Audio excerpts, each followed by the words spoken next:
Hello, എല്ലാവർക്കും എൻ്റെ ചാനലിലോട്ട് സ്വാഗതം.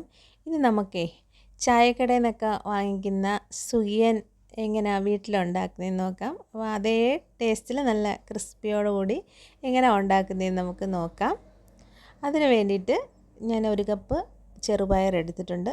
അത് നല്ലപോലെ ഒന്ന് കഴുകി എടുക്കണം. എന്നിട്ട് നമുക്ക് കുക്കറിലിട്ട് ഒന്ന് വേവിച്ചെടുക്കണം. ഇപ്പം ഇതിലോട്ട് ഞാൻ വെള്ളം ഒഴിച്ച് കൊടുക്കുന്നുണ്ട്. 1 കപ്പ് പയറിലെടുത്തപ്പോൾ ഒരു 2 കപ്പ് വെള്ളത്തോളം ഒഴിച്ചു. അതിന് മേളിൽ നിൽക്കുന്ന തരത്തിൽ വെള്ളം ഒഴിച്ചു കൊടുക്കുക. കുറച്ച് ഉപ്പും കൂടി ഇട്ട് കൊടുത്തിട്ടുണ്ട്. ഇത് നമുക്കൊന്ന് വേവിച്ചെടുക്കാം. ഇനി ഒരു പാത്രത്തിലോട്ട് ഒരു 3 പീസ് ശർക്കര ഇട്ട് കൊടുത്തിട്ടുണ്ട്. കുറച്ച് വെള്ളം ഒഴിച്ചു കൊടുത്താൽ മതി. എന്നിട്ട് നമുക്കൊന്ന് ഉരുക്കിയെടുക്കാം ഇത്. ഇനി ഇതിലോട്ട് തയ്യാറാക്കേണ്ട ബാറ്റർ 1 കപ്പ് മൈദ, 1/2 കപ്പ് അരിപ്പൊടി, പിന്നെ കുറച്ച് ഉപ്പും കൂടി ഇട്ട് കൊടുക്കുന്നുണ്ട്. പിന്നെ കളറിന് വേണ്ടിയിട്ട് മഞ്ഞൾപ്പൊടിയാണ് 1 ടീസ്പൂൺ മഞ്ഞൾപ്പൊടി, 2 ടീസ്പൂൺ പഞ്ചസാര.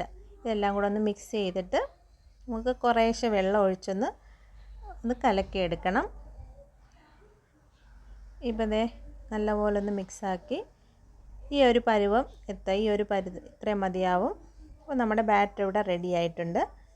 ഇനി അപ്പം നമ്മുടെ ശർക്കരയൊക്കെ നല്ലപോലെ ഉരുക്കി വന്നിട്ടുണ്ട്. ഇനി നമുക്ക് കുക്കർ ഒന്ന് ഓപ്പണാക്കി നോക്കാം.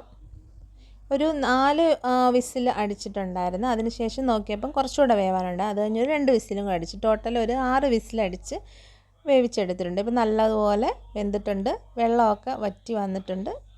നല്ല വെന്തിട്ടുണ്ട്. ഇനിയിപ്പം വേറൊരു പാത്രത്തിലോട്ട് നമ്മൾ 1 ടീസ്പൂൺ നെയ്യ് ഒഴിച്ചു കൊടുത്ത് ഇനി ഒന്ന് നല്ലപോലെ ഉരുകി വരുമ്പോഴത്തേക്കിന് അതിനകത്ത് 1 കപ്പ് തേങ്ങയൊന്ന് ചെറുതായിട്ടൊന്ന് റോസ്റ്റ് ചെയ്യുക. കളറൊന്നും മാറി വരണ്ട, ചെറുതായിട്ടൊന്ന് റോസ്റ്റ് ചെയ്തെടുത്താൽ മതി. അതിലോട്ട് നമ്മൾ ഉരുക്കി വെച്ചേക്കുന്ന ശർക്കരയില്ല, അതും കൂടെ ഒഴിച്ച് മിക്സ് ചെയ്ത് കൊടുക്കാം. ഇപ്പം ശർക്കരയുടെയും തേങ്ങയുടെയും കൂട്ടും തിളച്ച് വന്നിട്ടുണ്ട്. അതിലോട്ട് നമ്മൾ വേവിച്ച് വെച്ചേക്കുന്ന പയറും കൂടെ ഇട്ട് കൊടുത്ത് നല്ലതുപോലെ ഒന്ന് മിക്സ് ചെയ്തെടുക്കാം. ഇപ്പം തീ ഇപ്പോൾ ഓണാക്കി വെച്ചേക്കാണ്. ചെറു തീയിലൊന്ന് ഇതെല്ലാം കൂടെ ഒന്ന് മിക്സാക്കി എടുക്കാം. അതിനുശേഷം 1 ടേബിൾ സ്പൂൺ ഏലക്കാപ്പൊടിയും കൂടെ ചേർത്ത് ഇപ്പോൾ ഈ ഒരു പരുവം ആക്കി എടുക്കാം. ഇപ്പം നമ്മുടെ കയ്യിലോട്ടൊന്ന് ഉരുട്ടിയെടുക്കാൻ പറ്റിയ ഒരു പരുവത്തിലാക്കി എടുക്കണം. കയ്യിലോട്ട് കുറച്ച് നെയ്യ് തടവിയിട്ടുണ്ട്. എന്നിട്ട് നമുക്ക് ആവശ്യത്തിനനുസരിച്ചുള്ള ഉരുള ഉരുട്ടിയെടുക്കാം. വേണ്ടേ, എണ്ണ ചൂടാക്കാനായിട്ട് വെച്ചിട്ടുണ്ട്. നമുക്ക് അത് ബാറ്ററിലോട്ട് മുക്കാം. മൈദയുടെ ബാറ്ററിലോട്ട് മുക്കി നമുക്ക് ചൂടാക്കി കിടക്കുന്ന എണ്ണയിലോട്ടൊന്ന് ഇട്ട് കൊടുക്കാം.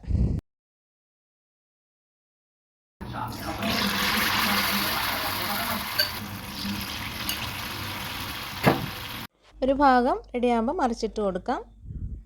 നമ്മുടെ സുഖിയനൊക്കെ റെഡി ആയിട്ടുണ്ട്. അങ്ങനെ ചെയ്തെടുക്കാം. ഇപ്പം എല്ലാം റെഡിയാക്കി എടുത്തിട്ടുണ്ട്. ഇത് നമുക്ക് ചായക്കടയിൽ നിന്നൊക്കെ കിട്ടുന്ന അതേ ടേസ്റ്റിൽ തന്നെ നമുക്ക് വീട്ടിൽ റെഡിയാക്കി എടുക്കാം. നല്ലൊരു 4 മണി പലഹാരമായിട്ട് ഉണ്ടാക്കാവുന്നതാണ്. അപ്പം വീഡിയോ ഇഷ്ടപ്പെട്ടാൽ എല്ലാവരും ഒന്ന് സബ്സ്ക്രൈബ് ചെയ്യുക, ലൈക്ക് ചെയ്യുക, ഷെയർ ചെയ്യുക. ഇന്നത്തെ വീഡിയോ ഇത്രയേ ഉള്ളൂ. ബൈ.